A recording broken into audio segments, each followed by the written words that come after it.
नमस्कार दोस्तों, India is a secular country.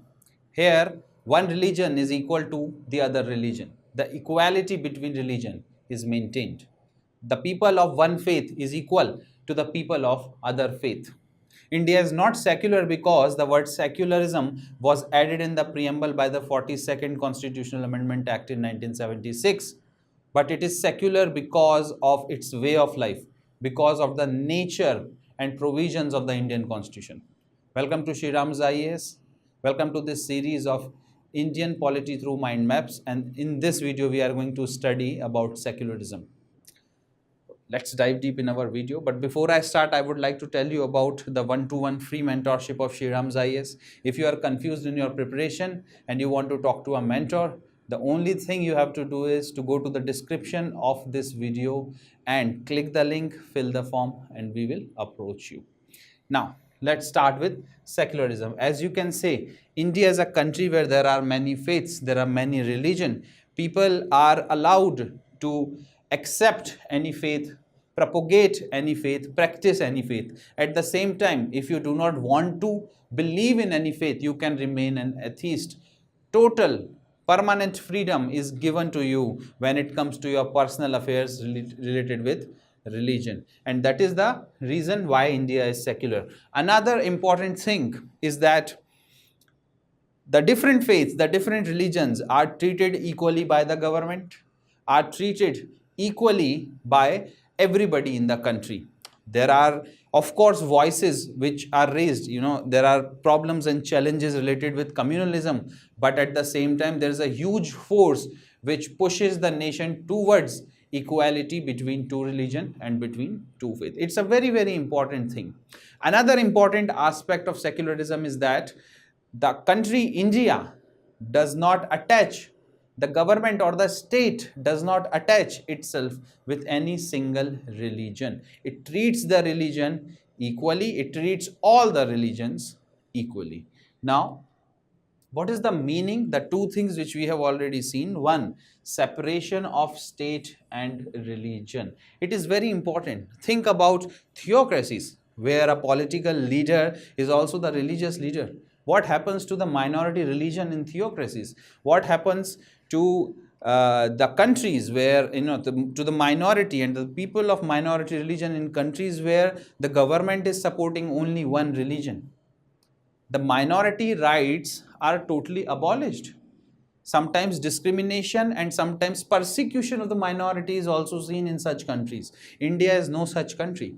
If you see India, the Indian state, the Indian government does not attaches itself with any single religion, and that is the reason why Indian government is secular. It protects all the religions. It sort of respects all the religion. It treats all the religion and the people of all the religion equally. So there is no attachment between a particular religion and the state.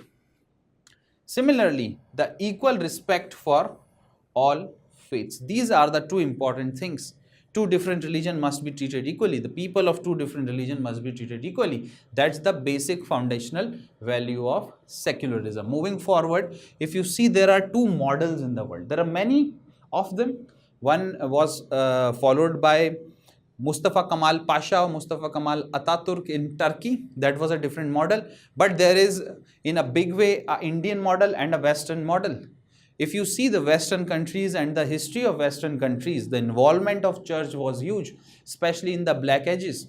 In the Black Ages, the socio-cultural life of the Western countries was totally influenced by the religion.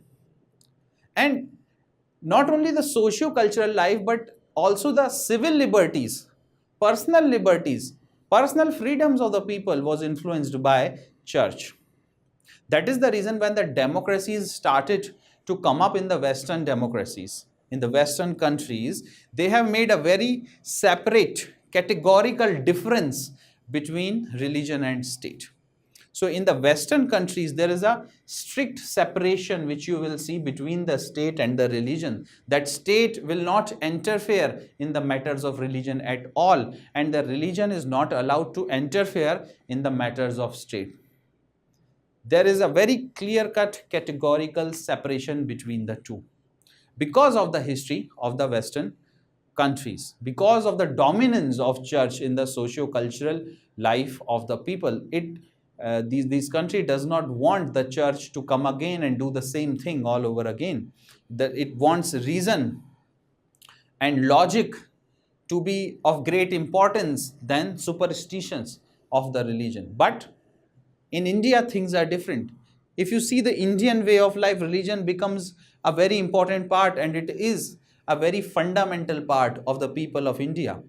And at the same time, if you see the government or the state in India, they do follow a kind of separation from religion, but at the same time, there is a bit of an interference which is done by the government. Now, this interference is not done in the the basic foundational values of a religion, but rather it is done in a more secular form. How is it done in a secular form? Especially when it comes to succession, inheritance, marriage, divorces. These are the secular matters of a religion. And when it comes to the secular matters of the religion, the state intervenes. State has intervened to abolish untouchability. That was a religious factor. If you see, the caste originated from a particular religion. If you see triple talaq, that was one of the provision of a religion, and the state interfered to say that this is unconstitutional and against the dignity of women. Then, the entry of women into temples, again the state jumps in. State always interferes in India into religious matter, but only in the secular aspect of religion, such as succession, such as inheritance, marriages, divorces, not in the core value of a religion. If you want to pray in a particular manner, if you want to interpret the religious text in a particular manner, you are allowed to do so. You're allowed to do so. Of course, there are reasonable restrictions such as public health and morality, but you are allowed to practice your religion in any way, shape or form you want, and the state is not going to interfere in the core essentials of a religion, but only into the secular aspects. And that is the reason why principled distance and at the same time principled intervention is highlighted in the Indian form of secularism, which is quite different from the Western model. Now, if you see, the reflection of secularism is seen not only in the preamble, where the word secular was added by the 42nd Constitutional Amendment Act in 1976, but at the same time, if you see Article 14, 15, 16, these are the article which talks about equality, and there shall not be any kind of prohibition on the basis of religion. No one can be discriminated on the basis of religion. No one shall be discriminated in the matters of public employment on the basis of religion. And these three articles talks about it. The access of all the human beings, irrespective of their caste and religion, to all the public places is ensured under Article 15 of the Constitution. Also, Article 17 of the Constitution abolishes untouchability, a very important thing. Article 25 to 28 is all about religious freedom. The freedom of individuals to practice, propagate their own religion, profess their own religion. Directive principles and fundamental duties also talks about it. The government must make policies in such a way that it shall not interfere in the religious matter and at the same time treat all the religions equally. Should treat all the religions, faiths, the people of all the religions equally. There shall not be any kind of discrimination. So the directive principles are several directives which are given to the government to follow, and the government has to keep in mind, the parliament while making the law has to keep in mind that secularism is the basic feature and secularism must not be interfered with. Then comes the fundamental duty. Of course, the peace, harmony, brotherhood, fraternity between the citizens of the country and between the people of different faiths is of paramount importance for the growth of the country, and the fundamental duties of the Indian citizen ensures this. Now, judiciary have also interpreted secularism in such a way in order to create harmony between the religion, in order to have the people of two religion be treated equally by the state. Now, if you see in the Keshwananda Bharati case, which sort of introduced the basic structure doctrine, says that preamble is the basic structure of the constitution, and when it says preamble is the basic structure of the constitution, it also adds a word called secularism. Along with it, SR Bomoi case, in this specifically the Supreme Court has said that secularism is the basic feature of the Indian constitution. And when it is the basic feature, basic structure of the Indian constitution, it shall not be interfered with. So, this is what is the interpretation of judiciary. It says that politics and religion are separate, must not be intermingled with. It says that secularism means the treatment of all the religions equally and the separation of religion from state. These are the basic pillars, the basic structure of the constitution, and shall not be mingled with, shall not be destroyed at any cost. So this is what judiciary have said, and it has said the a very, very important thing in order to maintain the growth, harmony, peace in the Indian society. But there are several challenges also to this project of secularism in India. If you see, communalism is one. Sometimes hatred of one community towards the other, the differences between the community comes onto the surface, and that mostly happens because of the vote bank politics. Mostly happens because the politician, to polarize the vote, does come forward to give hate speeches and make policies. The campaigns are set in such a way in order to polarize the vote, which sometimes also results in polarization in the country in such a way that communalism is the automatic result. It is not so much because of the history, but more so because of the politics that India has to suffer from communalism. So these are the challenges which you must remember. Then another thing, minority rights and uniform civil code. Now, if you see India, there are several religions whose population is huge, but there are minor religions also.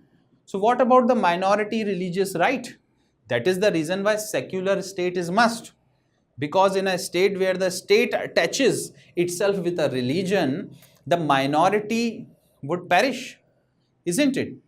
So the point is, no state must link itself or adopt a particular religion, because if it does so, what about other religion? They may be persecuted, they may be discriminated, and that's what's happening in Asia everywhere if you see, especially West Asia.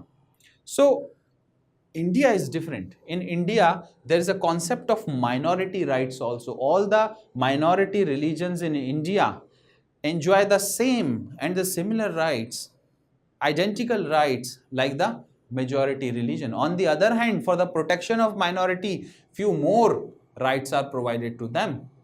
When it comes to protection of their culture, script, their language, it's allowed. They can also establish their educational institutions. But there is a huge debate between the uniform civil code on one hand and minority rights on the other hand.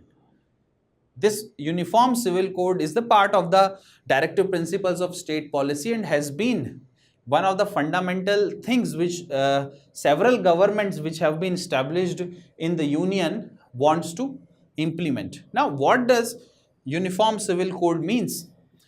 The matters which are very secular in nature, such as inheritance, succession, marriage, divorce, they all must be same for all the people of India, irrespective and disrespective of the religion.